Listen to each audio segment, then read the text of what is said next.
Sesuai dengan kemarin saya tanya ke PJ-nya, terakhir itu sampai Diopantin ya. Jadi kita sekarang lanjut di pertemuan 9 itu ada yang namanya teorema dasar aritmatika ya, atau teorema fundamental aritmatika. Sebentar ya, saya cari filenya dulu. Karena hard disk saya ternyata ada di kampus. Nah, saya cari. Kemudian masih ada. Ya.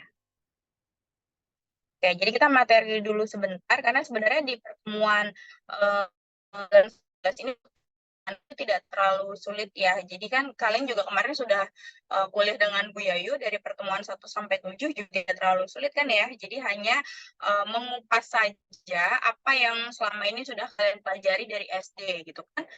Dulu itu kalian tahu sering makanya kalau FPB itu faktor persekutuan terbesar. Kalau KPK itu kelipatan persekutuan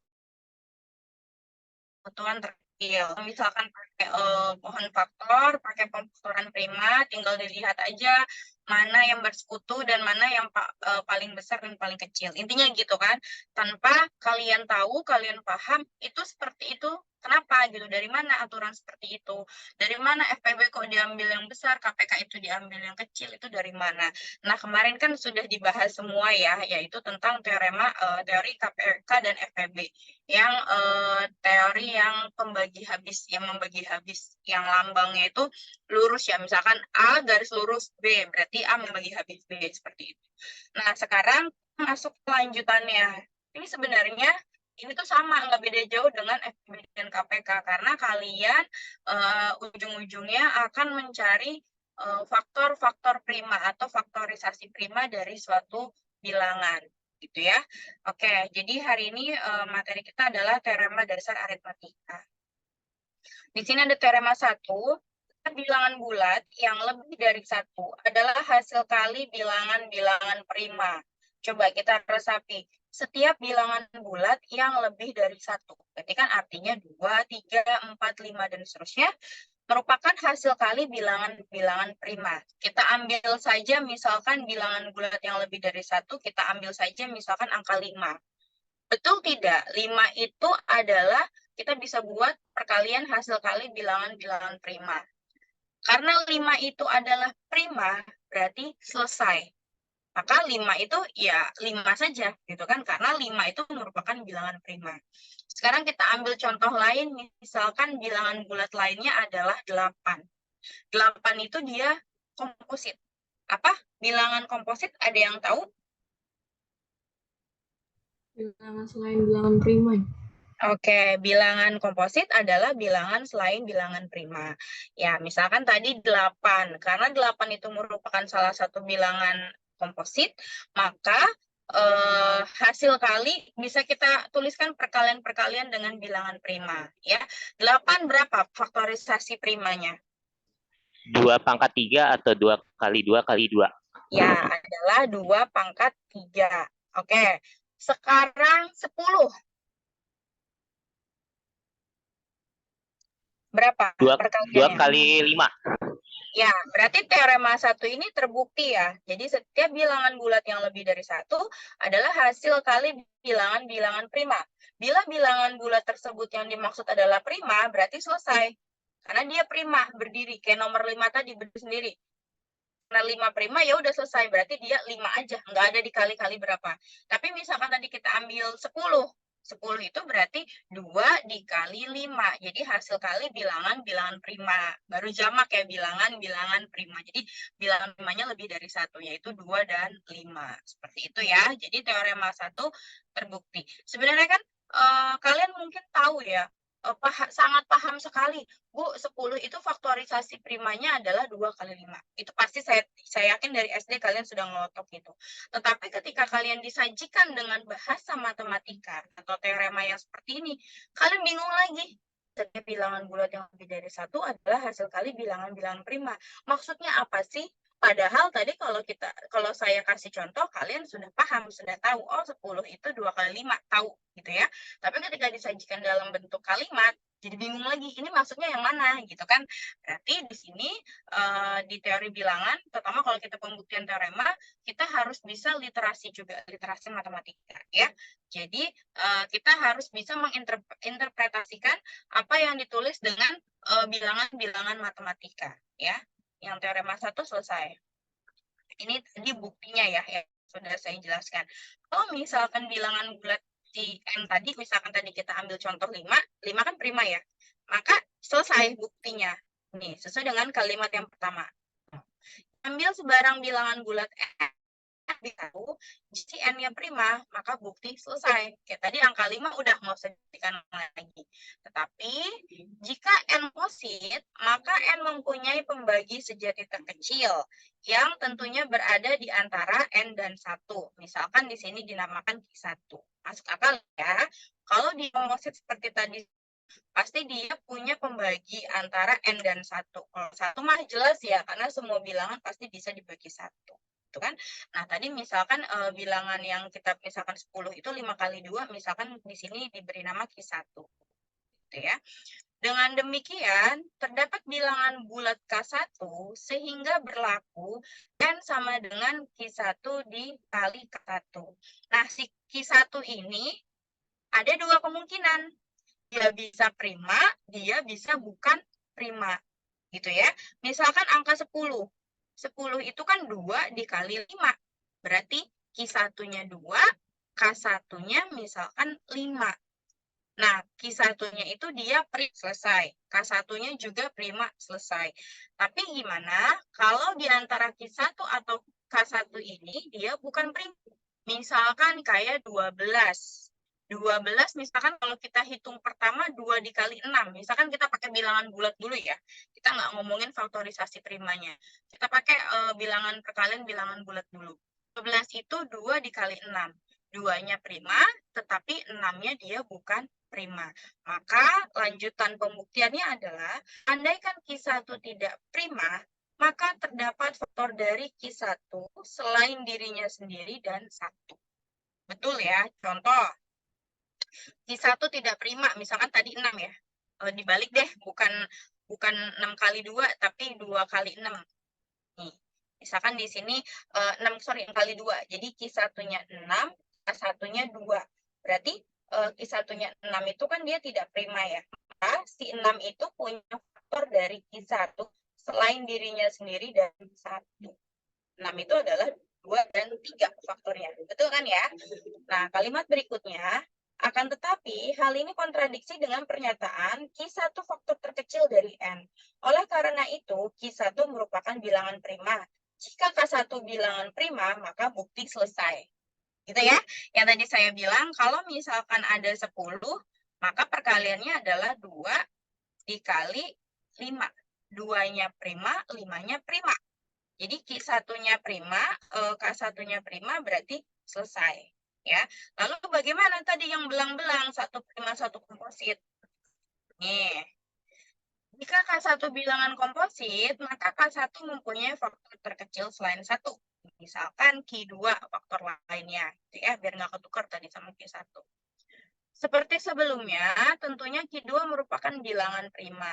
Oleh karena itu, terdapat bilangan bulat K2. Jadi ketika kita ngomong bilangan bulat, artinya dia belum tentu prima. Bisa prima, bisa komposit. Gitu ya. Sehingga N sama dengan, nah ini faktor-faktornya. Q1 dikali Q2 dikali K2 dengan si K2 dan K1-nya terletak di antara 1 dan N. N itu bilangannya tadi. Misalkan kalau kita pilih 10 ya, berarti si K1 dan K2-nya itu adalah lebih dari 1 dan kurang dari 10. Antara 1 sampai 10 sih yang mau kita cari. Kalau misalkan bilangan N-nya itu 12 ya, berarti faktor-faktornya pasti antara 1 sampai 12. Kan nggak mungkin lebih dari 12, kecuali kelipatan gitu ya. Jika K2 prima, bukti selesai. Tapi jika K2-nya komposit, dipecah lagi itu. Pokoknya setiap bilangan kalau dia komposit, maka dia pasti mempunyai faktor prima terkecil. Dan seterusnya. Jadi mungkin di sini tuh nggak hanya berhenti sampai K2 ya, bisa juga K3, Q1, Q2, Q3, dan seterusnya sampai sampai N gitu. Terus K-nya juga K1, K2, dan seterusnya sampai N. Setiap si K atau si Q-nya itu bilangan komposit, maka dia pasti punya faktor terkecil. Jadi nggak baku segini ya, tergantung berapa banyak faktornya kan. Kalau ini misalkan dia cuma punya 3 faktor, angka Q1, angka Q2, dan K2. Tapi kan ada ya bilangan yang faktornya banyak, misalkan bilangannya besar gitu ya, jadi sehingga di dalamnya memuat banyak faktor. Nah, ini tadi yang saya bilang ya, dengan N sama dengan Q1 kali Q2 kali dan seterusnya sampai Qs. Karena tadi tergantung bilangannya berapa, otomatis faktor-faktornya juga berbeda. Ini saya nggak bawa ini ya, nggak bawa apa, jadi mohon maaf nggak bisa coret-coret. Nah, berikutnya berdasarkan teorema 1 tadi, yang K lebih dari 1, maka N dapat dinyatakan dalam faktorisasi prima sebagai berikut. N sama dengan, P ini maksudnya prima ya, jadi prima 1 pangkat A1, prima 2 pangkat A2, dan seterusnya, sampai prima M pangkat AM. Seperti tadi yang Zidan atau siapa yang jawab, 8. 8 itu faktorisasinya prima berapa? Yaitu 2 pangkat 3. Berarti dia cuman segini aja faktornya. 2 pangkat 3. Berarti bilangan prima satunya adalah 2, sedangkan A1-nya adalah 3. Jadi 2 pangkat 3 dan seterusnya. Tapi misalkan kalau contohnya 20, berarti 20 itu 2 pangkat 2 dikali 5. 5 itu 5 pangkat 1 misalkan ya. Berarti primanya ada 2, ada P1, ada P2, dan seterusnya. Gitu ya. Di sini tadi P-nya adalah bilangan prima, dan A-nya karena dia menyatakan pangkat, maka dia bilangan bulat positif. Terus, sudah mulai masuk ke teorema dasarnya. Setiap bilangan bulat positif yang lebih besar dari 1 dapat dinyatakan sebagai hasil kali faktor-faktor prima tepat dengan satu cara. Urutan faktornya bisa berbeda. Tadi urutan perkaliannya ya, boleh bebas. Misalkan, nah ini pembuktiannya kalau kata saya sama ya. Kita skip aja. Nih yang tadi yang teorema bagi. Habis membagi ya, karena P1 faktor dari N, maka P1 habis membagi Q1 pangkat B1, Q2 pangkat B2, dan seterusnya sampai Qn pangkat Bn. Jadi P1 habis membagi salah satu dari Qj. Ya. Nah, ini sudah umum. Ini dulu di teorema yang habis bagi sebelum FPB, pasti sudah dibahas oleh Nyoyo. Nah, ini juga udah. Ini langsung aja saya lewat. Kita sudah semua. Ini juga ya. Ini FPB, KPK kan lambangnya ada kurung melengkung, ada kurung siku. Ada contohnya enggak? Nah, contoh ya. Diberikan polinom itu cukup banyak ya. Misalkan di sini cukup banyak PX sama dengan A0 X pangkat N ditambah A1 X pangkat N min 1 ditambah dan seterusnya sampai AN X sampai AN-1X ditambah A pangkat N. Dengan koefisien-koefisien bilangan bulat dan PX bernilai 7 untuk 4 bilangan bulat X yang berbeda. Buktikan bahwa tidak ada bilangan bulat X yang mengakibatkan PX bernilai 14. Dipahami lagi ya bahasa-bahasanya. Jadi di sini katanya ini rumus suku banyaknya, persamaan polinomnya, koefisien bulat dan PX bernilai 7 untuk P bilangan bulat X yang berbeda. Ya, buktikan bahwa tidak ada bilangan bulat X yang mengakibatkan PX bernilai 14. Jadi, kalau kita masukkan X-nya itu berapapun, nggak akan menyebabkan hasil si suku banyak, si PX ini, hasilnya 14. Itu tidak akan. Gitu. Ya, jadi kamu harus buktikan kalau suku banyak ini ketika X-nya kamu substitusi angka berapapun, maka hasil akhirnya si PX sebelah kiri ini dia tidak akan menjadi 14 karena tadi ini dengan syarat ini koefisien bulat A0 A1 itu koefisien bulat ya, dan PX bernilai 7 untuk 4 bilangan bulat X yang berbeda. Kita cek. Di sini diketahui PAK-nya tadi sama dengan 7. Dengan K-nya kan bilangan bulat ya, dan AI tidak sama dengan AJ, Untuk setiap I-nya juga pasti tidak sama dengan J. Karena kan kalau dia sama nanti habis ya. Dan J-nya itu, I dan J-nya merupakan anggota 1, 2, 3, 4. Oleh karena itu, kita cek nih soalnya. Nah, kenapa sampai 4? Di sini kan untuk 4 bilangan bulat. Ya. Maka di sini hanya itu. Terus PX sama dengan 7, ini dapat dari sini. Karena PX-nya itu bernilai 7 dimintanya. Gitu ya. Ini pindah ruas, PAK sama dengan 7, 7-nya pindah ruas, jadi PAK min 7 sama dengan, nah ini tinggal dimasukkan polinomnya, berarti X dikurangi A1 dikali X dikurangi A2, jadi akar-akarnya ya, misalkan saya punya, jangan polinom dulu deh, mungkin ketinggian, misalkan persamaan kuadrat, X kuadrat min 5X ditambah 6, maka kan dia bisa difaktorkan menjadi bentuk seperti ini kan, X min 2 dalam kurung X min 2 terus dikali dalam kurung X min 3. Maksudnya seperti itu, gitu ya. Nah, ini kenapa dia sampai 4? Karena kan tadi K-nya dimintanya sampai 4.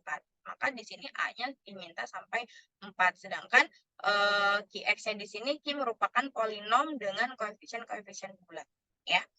Nah, sekarang andaikan terdapat bilangan bulat M yang mengakibatkan PM sama dengan 14.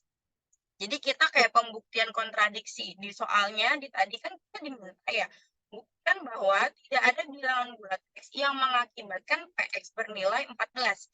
Jadi soal tuh maunya kita membuktikan kalau PX itu nilainya tidak akan 14. Ketika kita mau pakai pembuktian kontradiksi berarti kita berlawanan. Kita harus buktikan bahwa PX-nya itu harus bernilai 14 gitu loh. Nanti kalau misalkan dia sama berarti terbukti, tapi kalau dia beda berarti tidak terbukti. Kontradiksinya berlaku gitu ya. Gimana ya ngejelasinnya? Jadi misalkan gini, ketika saya bilang 6 itu habis dibagi 3. Buktikan 6 habis dibagi 3. Secara logika kan, ya betul ya, 6 itu habis dibagi 3. Tetapi kalau misalkan kita mau pakai bukti kontradiksi, berarti kita harus membuktikan bahwa 6 itu tidak habis dibagi 3. Ketika 6 tidak habis dibagi 3, itu dia terbukti kontradiktif, berarti yang tadi 6 habis dibagi 3. Ketika dia tidak terbukti, kontradiktifnya berarti 6 habis dibagi 3, jadi terbukti. Paham nggak maksudnya? Coba ya, ini bisa, ini nggak bisa komen. Coret-coret. Repot ya kalau nggak pakai tab and tab. Misalkan saya punya 6 habis dibagi 3. Kan ini pasti sudah terbukti. Nah, kita ingin membuktikan secara kontradiksi gitu ya. Berarti kita harus buktikan lagi tidak habis dibagi 6, tidak habis dibagi 3. Kalau misalkan dia tidak terbukti, 6 habis dibagi 3, tidak habis dibagi 3 dan dia tidak terbukti, maka betul bahwa 6 habis dibagi 3. Betul, ini namanya pembuktian kontradiktif, jadi berlawanan. Kita maunya membuktikan 6 habis dibagi 3. Tapi karena kita mau buat pembuktian berlawanannya, maka habis dibagi 3 kan lawannya itu tidak habis dibagi 3. Jadi kita harus buktikan, apakah 6 itu tidak habis dibagi 3? Jika memang dia tidak terbukti bahwa 6 tidak habis dibagi 3, berarti benar kan? 6-nya habis dibagi 3. Gitu. Jadi kalau pembuktian kontradiktif itu, kita harus cari dia tidak terbukti, supaya statement awalnya tadi benar, terpenuhi. Seperti itu. Itu namanya pembuktian kontradiktif. Misalkan, apalagi ya, contoh realnya ya. Misalkan ada 2 orang, apa ya, A sama B misalkan. Nah, 2 orang itu misalkan madep belakang gitu, pakai pakaian tertutup. Nah, kita ingin membuktikan apakah 2 orang tersebut laki-laki perempuan, atau dua-duanya laki-laki atau dua-duanya perempuan. Nah, kita pakai pembuktian berlawannya. Misalkan si A nih, kita curiga bahwa dia laki-laki. Padahal sebenarnya dia memang laki-laki gitu ya. Terus kita buktikan, apakah dia ada ciri-ciri perempuannya? Jika dia tidak ada ciri-ciri perempuan, maka dia masuk ke laki-laki. Seperti itu. Jadi ambil lawannya. Laki-laki lawannya perempuan. Kita buktikan, apakah ciri-ciri perempuannya ada atau tidak? Ketika tidak, berarti dia terbukti laki-laki. Seperti itu. Ya. Oke, lanjut. tadi ya. Jadi tinggal bina ruas M min 7 sama dengan 7.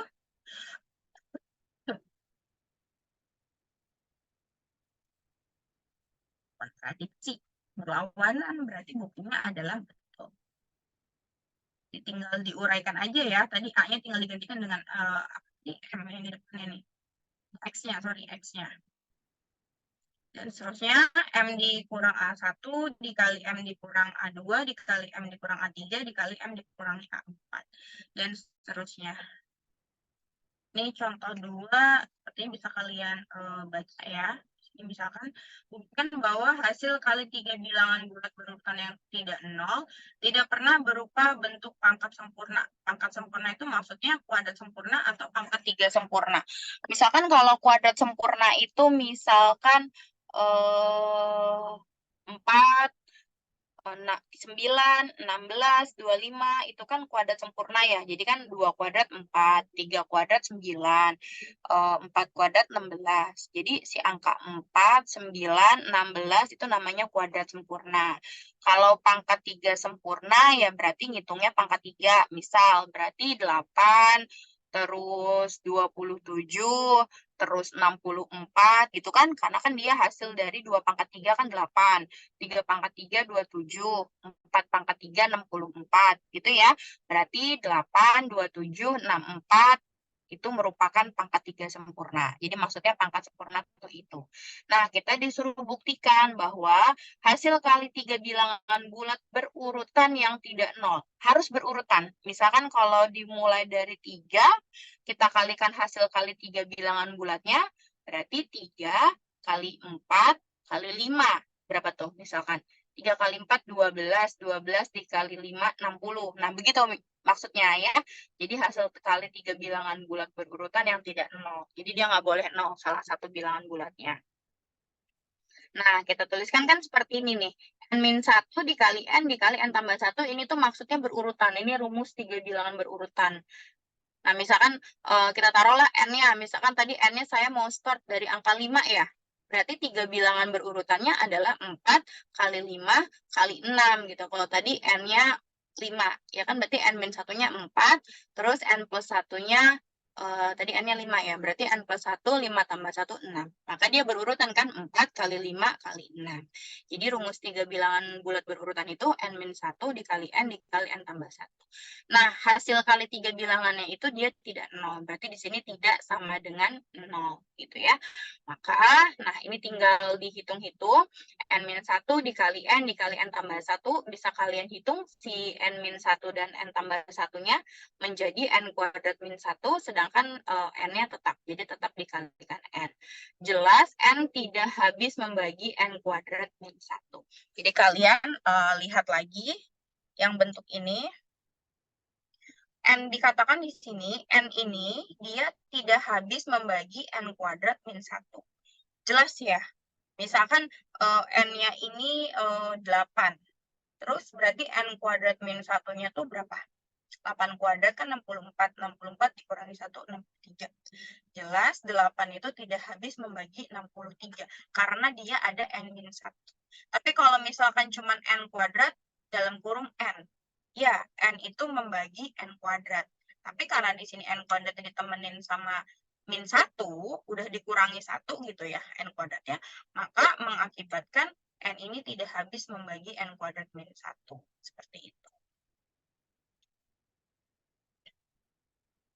Nah, oleh karena itu, N kuadrat min 1 dan N tadi dia relatif prima. Jadi andaikan hasil kali 3 bilangan tersebut merupakan bentuk pangkat K sempurna dengan K-nya lebih dari 1.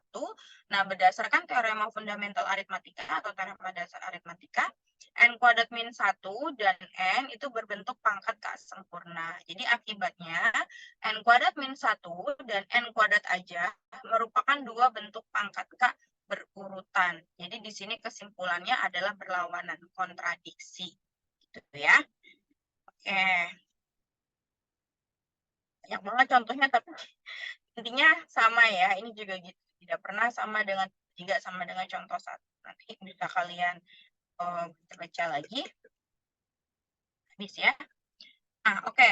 Jadi di teori bilangan pertemuan 9 sampai dengan 16 ini, untuk penilaian tugasnya, saya akan melakukan tugas project. Jadi, tidak ada tugas terstruktur gitu, nggak ada ya, tugas mandiri gitu nggak ada, tetapi langsung full tugasnya adalah tugas project secara kelompok gitu ya. Ini satu kelas ini ada berapa kelompok ya? Ada berapa mahasiswa? Atau sudah pernah dibagi kelompok belum dengan Bu Yayu? Belum. Belum pernah dibagi kelompok ya? Oke. Jumlah mahasiswanya ada berapa? 37 apa 36? Sebenarnya ada 38, Bu. Loh, satunya kemana? Nggak masuk hari ini ya? Iya, Ibu. Tapi biasanya dia masuk. Namanya siapa? Bentar, Ibu.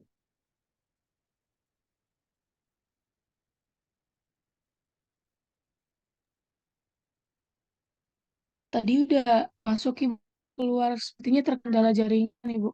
Oh gitu. Oke, tapi biasanya dia masuk terus ya. Masuk, Ibu. Oke, bentar ya. Saya buat dulu rancangannya.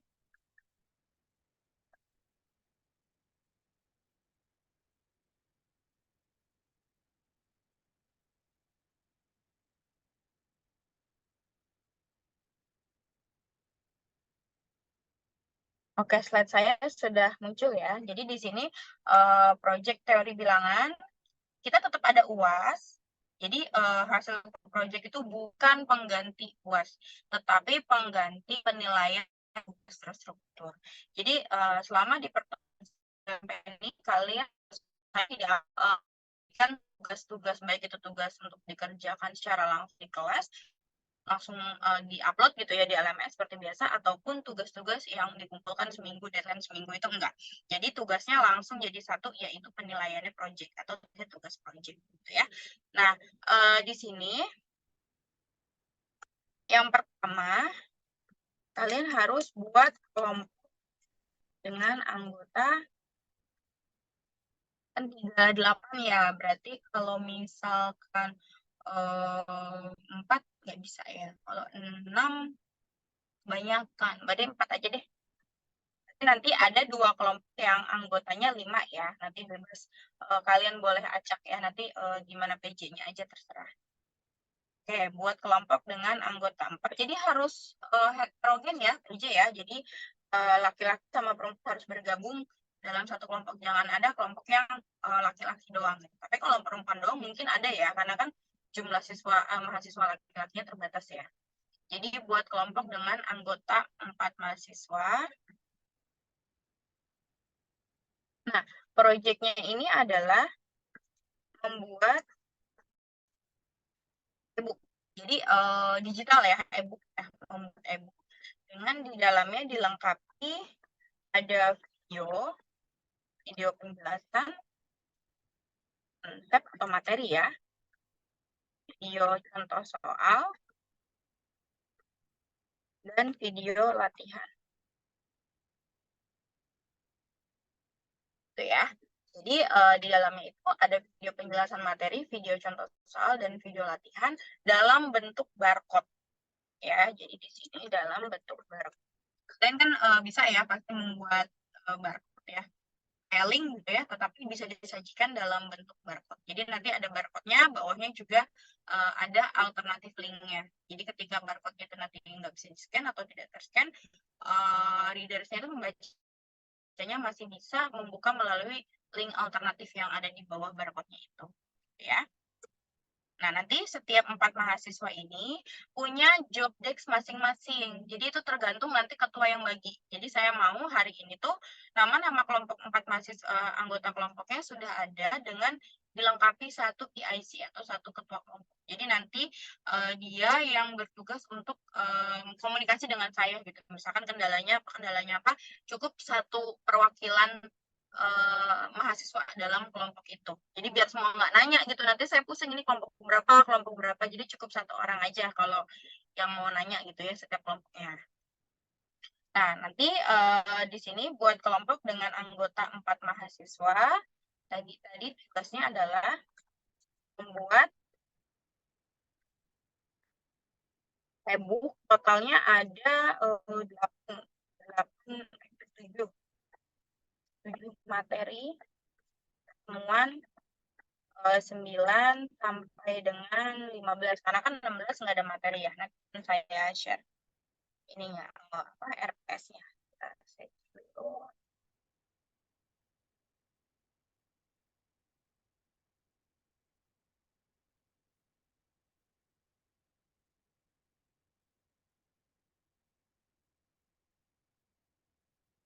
Nah, ini kelihatan ya, ini SAP-nya berarti kita dimulai dari pertemuan ke-9 hari ini.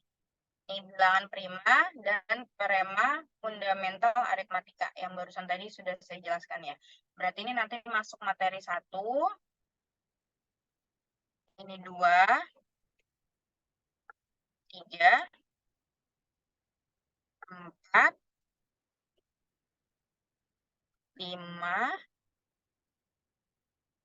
6, ini dipecah ya, teori Fermat, teori Euler, berarti ini untuk kelompok 6, ini untuk kelompok 7. Berarti totalnya tadi harusnya ada 9 ya. Pecah dulu sebentar. Berarti ini dibagi 2 aja ya. Nih, berarti berarti ini kelompok 1. Saya beri warna. Ini kelompok 1.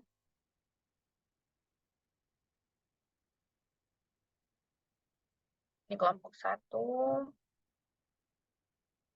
Ini kelompok 2.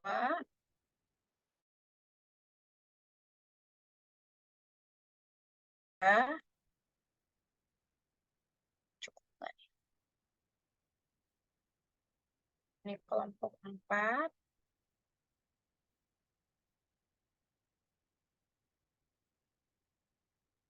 Kelompok 5. Kelompok 6. Ini kelompok 7. Kayaknya cuma kebagian 8, nanti berarti dikurangi aja jumlahnya. Dan terakhir ini kelompok 8. Jadi 8 kelompok ya. Berarti anggotanya ada yang lebih mungkin. Jadi ada 8 kelompok.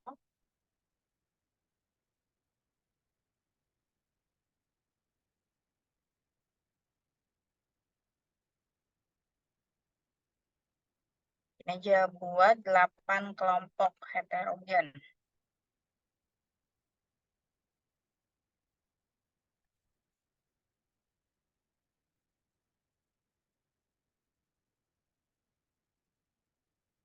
Jadi yang pertama itu dia berisi materi soal, materi, berarti di materi ini ada penemunya atau profil ilmuannya yang punya teoremanya itu ya, misalkan tadi teorema Fermat, kan biasanya namanya orangnya Fermat atau siapa gitu ya. Jadi kalian cari di awal itu untuk profil ilmuannya dia menemukannya gimana, itu berupa tulisan ya, jadi bukan berupa video. Jadi berupa tulisan, gambar, dan seterusnya gitu ya. Jadi sebelum masuk ke materi inti. Nah, terus ada juga materi inti. Nah, materi inti ini dia berupa tulisan, gambar, dan video. Jadi biasanya pembuktian gitu kalian tuliskan dan kalian jelaskan juga secara video. Jadi kalau misalkan memang nanti pembacanya itu sudah ngerti dengan menulis, dengan membaca yang kalian tulis gitu untuk teorema-teorema, dia nggak ngeliat video lagi nggak apa-apa. Tapi mungkin dia masih bingung gitu ya dengan melihat tulisan atau gambar-gambar atau apa yang kalian lampirkan di materi inti, tapi orangnya itu masih bingung. Nah, baru dia nanti bisa mengklik videonya. Jadi videonya ini berisi penjelasan tulisan-tulisan di materi inti yang sudah kalian buat. Gitu ya, kan beda ya. Membaca dengan kita menyimak video pasti lebih jelas gitu kalau dijelaskan secara video gitu ya. Ini untuk materi. Lalu di sini contoh soal. Contoh soal juga sama harus dituliskan dan dibuat video. Terus kalau latihan soal, ini juga sama tulisan dan video. Latihan soal nggak usah di videoin. Nah, dia cuma tulisan aja. Dan link untuk kunci jawaban. Ya, jadi pembahasannya jangan di apa namanya, jangan di e-booknya itu, kalau bisa di private ya. Jadi ketika klik linknya itu harus ada masukin kode berapa gitu. Kayaknya saya pernah bikin tuh waktu itu, tapi saya lupa pakai cara apa gitu ya. Jadi linknya itu ketika diklik atau barcode yang ketika di scan itu harus memasukkan kode. Ketika kode yang dimasukkannya benar, nah berarti dia bisa mengakses halaman yang ada di link itu gitu ya. Jadi di sini dia harus pakai kode akses. Nanti kalian cari tahu caranya gimana. Terus jangan lupa di akhir itu ada daftar pustaka. Jadi ada yang namanya kelompok kecil dan kelompok besar. Jadi di sini tuh untuk kelompok kecil ini, nah di awal kelompok besar itu maksudnya kelompok kalian dalam satu kelas. Namanya kelompok besar. Terusnya apa? Kelompok besar itu adalah membuat satu per, ya. Lalu kata pengantar. Daftar isi. Ingat daftar isinya yang bisa di ya. Ini ngeling gitu, apa namanya? Hyperlink. Daftar isinya hyperlink. Kata pengantar, daftar isi sama konsep. Gitu ya. Nah, peta konsep ini main mapping. Jadi materi-materi apa aja nih yang ada di dalam buku itu kalian buat mappingnya ya. Ini tugasnya kelompok besar.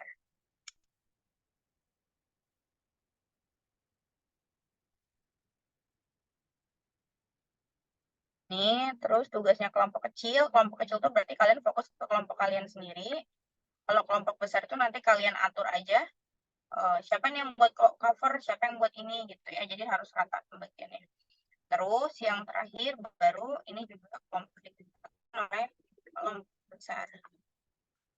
Yaitu ada daftar yang di terakhir ya.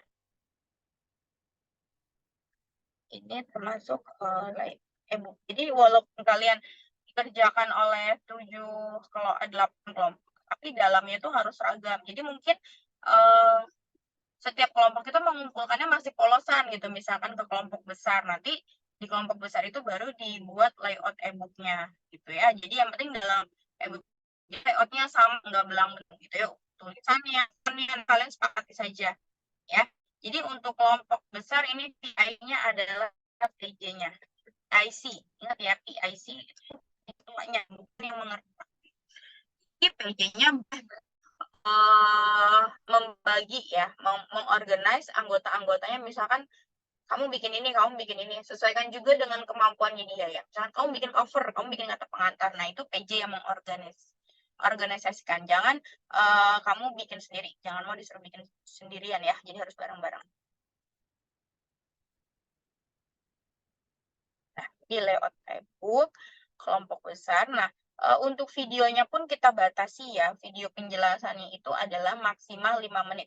Jadi kalau misalkan, Bu, kita butuh videonya banyak nih, Bu. Nah, terus kalau misalkan memang kamu videonya durasinya panjang gitu ya, kamu bisa potong-potong videonya. Jadi jangan dijadikan satu video panjang. Misalkan kamu mau ngejelasin teorema ini. Nah, dibagi aja satu teorema 5 menit. Nanti ada lagi teorema berapa 5 menit lagi. Jadi biasanya satu teorema itu ada teorema tambahannya ya. Misalkan teorema 2 di bawahnya nanti ada lagi teorema 2.1, teorema 2.2. Nah, itu kalian breakdown. Jadi kalian pecah menjadi beberapa video. Pokoknya maksimal durasi videonya itu tidak lebih dari 5 menit seperti itu ya. Nah, udah selesai.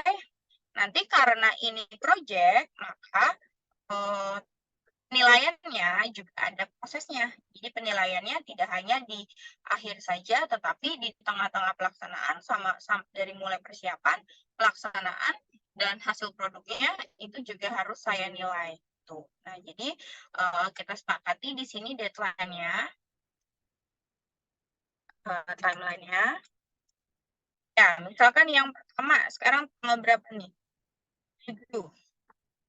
Ini berarti perencanaan. Ini sudah di tanggal 7 November.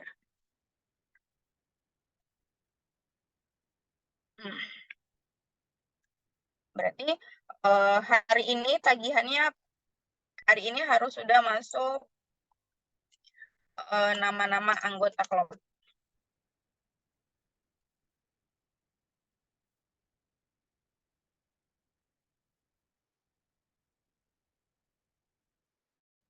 Jadi apa dibagi per pekan aja ya, jadi nggak hari gitu. Kalian bisa kerjanya kan 7 hari dalam seminggu. Berarti ini range-nya 7 sampai tanggal 13. Jadi 7 sampai 13 November itu nama-nama anggota sudah masuk. Lalu yang kedua itu nama-nama mahasiswa yang bertugas di kelompok besar. Misalkan siapa yang buat cover, peta konsep, dan seterusnya ya. Jadi boleh lebih, misalkan yang bikin cover 3 mahasiswa, boleh, yang penting terbagi secara adil. Jadi setiap orang itu bekerja di kelompok besar iya, bekerja di kelompok kecil juga iya, gitu ya. Lalu yang kedua,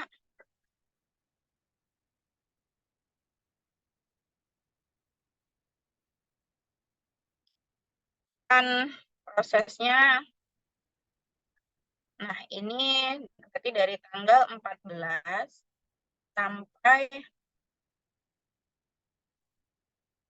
minggu ya, sampai 21 November.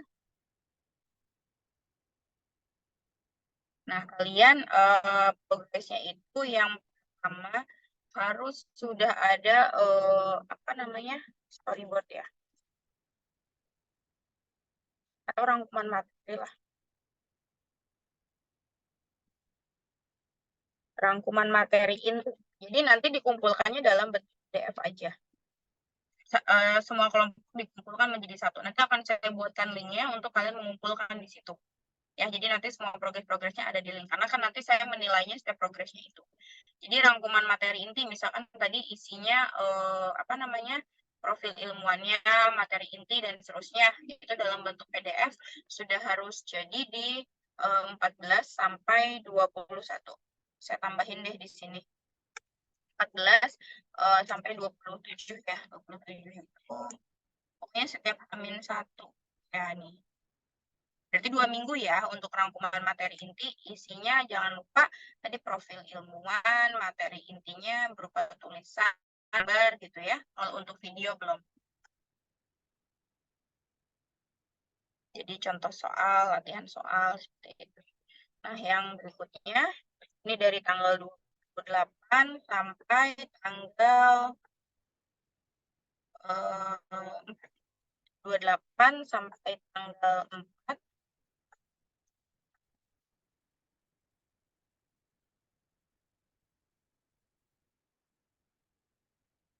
Ini contoh soal dan latihan soal. Terus dari tanggal 5 sampai 11 ya. Ya, 5 sampai 11 November.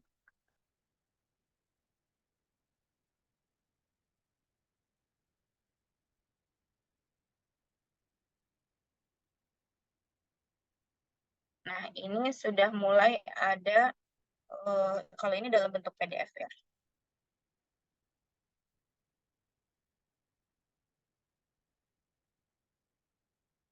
Nah, ini PPT. PPT materi inti, contoh soal.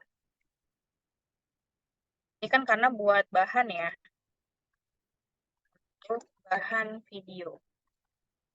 Jadi kalian bikin videonya itu ngejelasinnya pakai PowerPoint gitu. Jadi nanti ngerekam videonya itu media media penjelasannya tuh pakai PowerPoint. Nah, jadi yang dikumpulkan di range antara 5 sampai 11 November itu adalah berisi PPT yang nanti akan kalian rekam untuk jadi di videonya. Kan materi inti sama contoh soal doang kan, tapi kalau latihan soal kan nggak pakai PPT. Latihan soal seperti biasa gitu ya. Nah, yang ini termasuk pembahasan ya. Ini termasuk pembahasan. Ini tadi pertemuan ke-9. Ini ada 2 pertemuan, 9, 10, 11 di sini. Ini pertemuan 13, ini pertemuan 14. Terakhir. Berarti berapa? Dari tanggal 12 sampai 18. 12 sampai 18 November. Ibu, maaf, motong. Ya. Bulannya Oh. salah. Desember nggak sih, Bu? Oh iya ya. Ini tadi udah nyampe mana nih? Oh, ini Desember ya? Iya, itu Desember. 28 November sampai 4 Desember yang atasnya. Contoh soal. Oh, ini ya, berarti November. Ini November. Ini Desember.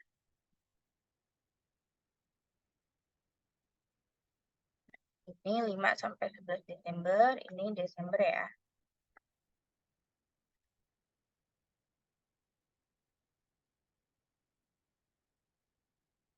Terus di tanggal ini kan berarti udah selesai ya.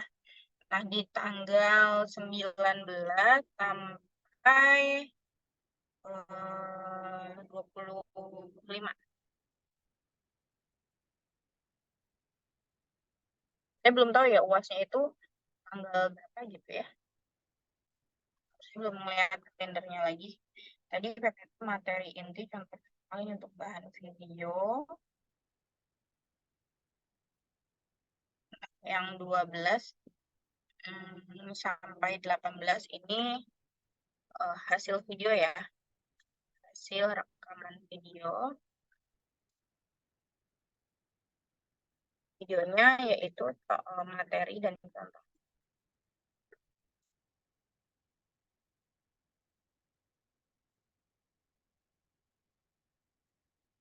Nanti ini saya lebihkan 1 pekan ya. Jadi kita UASnya tidak di pekan pertama, tapi kita UASnya biasanya kan ada 2 minggu ya. Spare waktu UAS kita UASnya di pekan kedua, gitu ya.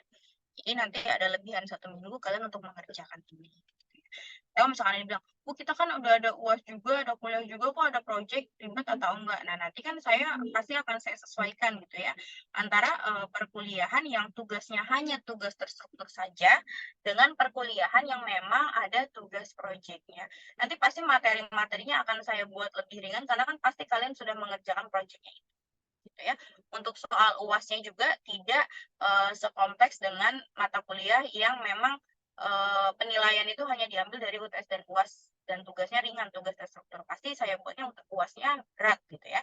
Tapi kalau dia sudah ada projectnya, maka saya buat tipe soal di UASnya itu tidak terlalu berat. Jadi adil gitu ya, karena kan memang project ini butuh effort yang lebih gitu ya. Nah, berarti di sini finalisasi. Nah, di sini membuat cover, kata pengantar, kata konsep,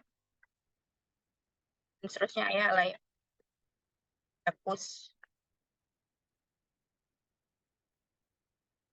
Nah, ada di sini. Ini baru pertemuan berapa ini? 9, Bu. Udah 9. Ya, ya. Jadi berapa ini? 9, ini 10, ini tadi, ini 2 ya, 2 pertemuan ya. 10, 11, ini 12, 13, 14, 15, berarti ini dari 26, kita lebihkan 1 minggu ya. Berarti terakhir itu proyeknya dikumpulkan di tanggal 9.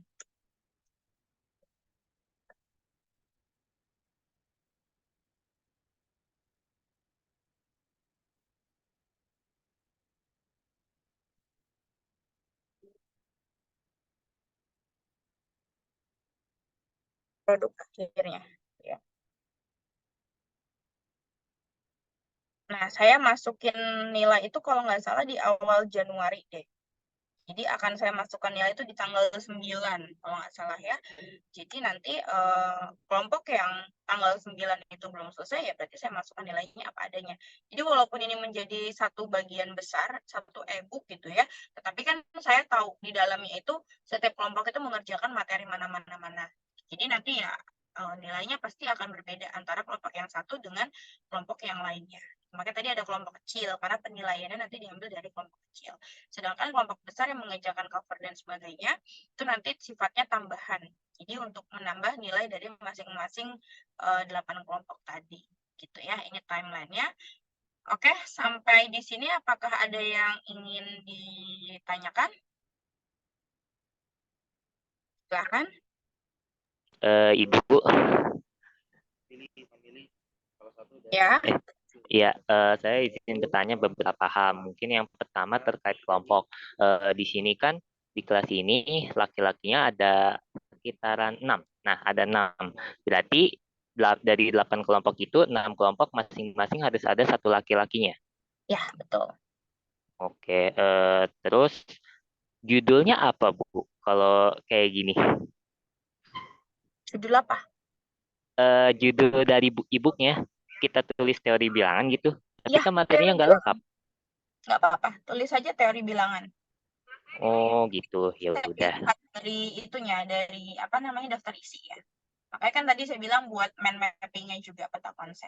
Jadi biar terlihat yang masuk di sini tuh apa-apa saja. Oke. Terus berarti ini kan untuk setiap ini kan nyatu dari berbagai kelompok ya. Ya. Berarti untuk eh, itu untuk PPT materi inti setiap kelompok harus seragam kah desainnya atau bagaimana ya? Kalau untuk desain PPT bebas ya, kamu mau pakai kayak kartun-kartun animasi juga boleh. Jadi kalau untuk video dan PPT itu bebas, karena penilaiannya nanti disesuaikan juga. Pasti yang bikinnya effortnya lebih tinggi, nilainya lebih besar. Tapi kalau untuk layout itu harus sama semua layout e-booknya ya. Tetapi untuk video itu kreativitas kalian per kelompok aja. Mau temanya seperti apa bebas. Gitu. Nanti akan masuk penilaian juga dari namanya PPT di videonya itu. Baik Ibu. Terus ada lagi sasaran buku ini kira-kira untuk siapa Bu? Atau kita yang menentukan dari kami? Sebenarnya ini sasaran buku ini tuh setiap kalian yang project-project itu saya ada satu website masih belum dipublis sih. Tapi nanti jika sudah semua mata kuliah yang saya ampu itu tugas-tugas projectnya sudah memenuhi, nanti akan saya publis semua di websitenya itu. Jadi websitenya itu khusus untuk kumpulan hasil-hasil project dari mahasiswa pendidikan matematika gitu. Karena nanti untuk akreditasi berikutnya juga akan dibilang portofolio tugas-tugasnya mana. Kalau cuma tugas terstruktur gitu kan nggak seru ya, cuman soal jawab kan itu kayak kalau dijadikan portofolio nggak terlalu bagus gitu ya. Makanya yang nanti akan saya masukkan adalah yang bentuk video ini dan sebagainya. Nah, untuk sasarannya kan bisa untuk mahasiswa ada di tingkat kalian, bisa untuk umum juga gitu kan. Karena kan itu berupa website yang open source, jadi siapapun bisa buka. Jadi walaupun kalian udah lulus tuh ada jejaknya gitu, ada bekasnya, ada jejaknya yang bisa dimanfaatkan oleh orang lain. Jadi kan nanti bermanfaatnya berkelanjutan gitu ya, terus menerus. Mau kalian udah lulus berapa puluh tahun pun masih bisa diakses nanti sama adik tingkat kalian atau sama masyarakat umum gitu. Baik, berarti sasarannya yang umum ya. Soalnya kalau Ya. ini kan materinya bisa jadi sasarannya anak SMA yang Olimpiade ya. Nah, mungkin aja desainnya bisa disesuaikan. Itu kan akan memengaruhi desain ya, Bu. Nggak apa-apa, dibuat umum aja. Oh, dibuat umum. Ya. Oh, baik. Ada Mungkin dari lagi? saya cukup, Bu. Terima kasih. Oke. Yang lain ada lagi? Sudah. Jadi nanti semua progres-progresnya setiap timeline-nya itu harus tertib, nanti akan saya buatkan link pengumpulannya ya. Jadi kalau udah kelewat deadline udah nggak bisa ngumpulin lagi. Nah, jadi deadline-nya itu adalah di tanggal-tanggal terakhir. Misalkan nih perencanaan nama-nama anggota kelompok nih. Nah, range-nya satu minggu kan 7 sampai 13, berarti di tanggal 13 itu terakhir. Lebih dari tanggal 13 sudah nggak bisa upload lagi. Terus proses yang rangkuman materi inti 14 sampai 27, berarti terakhirnya itu di tanggal 27. Dan seterusnya 28 sampai 4 Desember, berarti tanggal 4 gitu. Ya. Ada lagi yang ingin ditanyakan? Atau misalkan Bu, kayaknya rangkuman materi kalau 2 pekan itu kelamaan deh Bu. Kenapa nggak 1 pekan aja? Terus 1 pekannya lagi dikasih buat yang bikin apa? Itu boleh, terserah. Kan kita merencanakan proyek itu secara bersama, gitu ya. Ada yang mau melakukan banding seperti itu juga nggak apa-apa. Kan kalian yang mengerjakan, jadi kalian yang tahu nanti kemampuannya, kecepatan pengerjaannya semana gitu. Ada lagi yang mau nawar? Ada enggak? Nanti jangan bisik-bisik di belakang ya. Kalau mau nawar, nawar sekarang. Yuk, kita negosiasi. Tidak ada? Ibu saya mau nanya, yang Ya. e-book itu maksudnya apa ya, Bu? Yang Oh, ya. Jadi layoutnya itu kayak temanya gitu, Mbak. Kalau kita buat e-book, itu kan biasanya ada kayak pinggir-pinggirannya kayak eh, tempat buat naruh halamannya, itu page number-nya tuh ada di tengah apa di ujung. Terus ada kayak misalkan tulisan judulnya tuh mau di tengah apa di ujung, dikasih warna apa gitu. Jadi layoutnya, layout buku gitu. Itu kan dalam satu buku tuh harus sama kan ya. Mau dikasih warna, misalkan pinggiran-pinggirannya mau saya kasih warna, itu boleh. Seperti itu. Jadi harus disesuaikan gitu. Untuk tulisannya, ukuran tulisannya apa gitu ya. Terus jenis fontnya apa gitu. Jadi pokoknya semua yang ada di dalam buku itu namanya layoutnya, pengaturan-pengaturannya. Nanti berwarna ya e-booknya ya. Boleh pakai warna-warna, jangan pucat hitam putih aja. Ada lagi?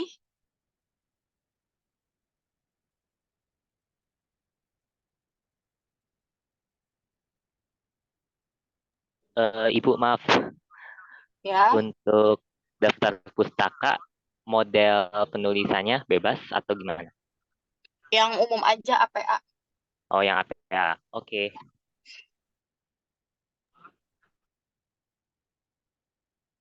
Ada lagi?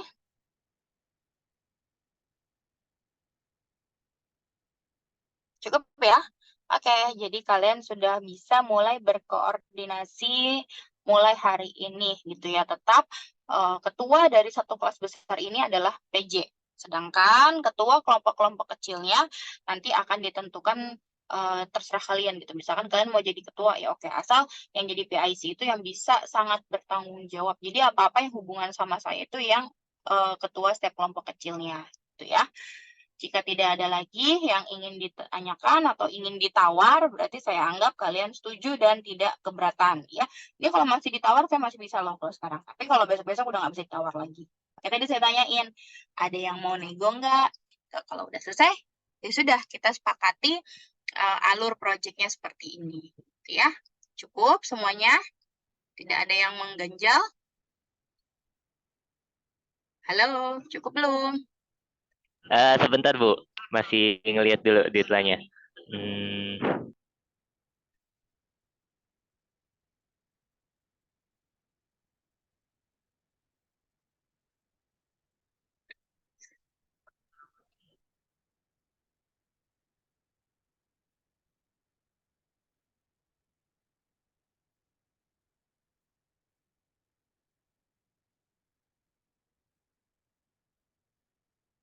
E-booknya nanti pakai Flip ya. Apa tuh aplikasi apa tuh yang kayak flip book gitu loh yang bisa dibuka-buka gitu. Kayak gitu ya. Flip. Oh, iya iya ya. Ya, kalian bisa buat di Canva atau di mana tuh kan banyak ya aplikasi-aplikasi, cari yang terbuka. Pokoknya ini semua ngerjainnya cari aplikasi yang gratis aja ya. Jangan ada yang berbayar. Banyak kok yang gratis. Saya kadang kalau suka buat e-book juga apa namanya? Ya buat gratis banyak gitu masih tersedia. Jadi jangan sampai memberatkan. Di Canva sih biasanya ya. Canva tuh udah paling enak lah. Sudah nih, cukup Ibu, ya. untuk yang ini mungkin kalau dari saya sih setuju ya. Mungkin belum tahu yang lain, tapi mungkin saya mau bertanya hal yang lain sedikit di luar ini. Hmm. Berarti untuk perkuliahan berikutnya, ini kan sebenarnya pertemuan 9, harusnya pertemuan ke-10 karena minggu lalu kan Ibu nggak bisa. Nah, apakah perlu ada KP dan pertemuan berikutnya itu ngapain aja, Bu? Ya, jadi nanti perlu ada KP kita ya. Jadi bedakan pertemuan kita materi dengan pertemuan di timeline ini. Kalau timeline ini udah rigid, udah nggak bisa berubah. Karena kalau ada KP, otomatis 2 pertemuan saya jadikan 1, nanti kalian rugi. Yang harusnya deadline-nya itu 2 minggu gitu ya. Ketika saya KP-in, jadi nanti digeser jadi 1 minggu. Gitu. Nanti kasihan kalian jadi rugi. Jadi kalau mau KP itu artinya kita KP pertemuan biasa, saya ngasih materi ke kalian. Kita kuliah biasa. Gitu. Tapi kalau untuk ini udah kita setting seperti ini gitu. Jadi supaya spare waktunya lebih luas untuk kalian mengerjakan proyeknya. Nanti kalau pertemuan dengan saya kan Zoom materi itu akan saya atur waktunya, jadi tidak akan lama-lama. Misalkan hanya 1 SKS atau berapa. Kan toh kalian juga pasti mempelajari materinya itu kan sebelum kalian merangkum, sebelum kalian membuat contoh soal dan latihan, pasti kan kalian mempelajari.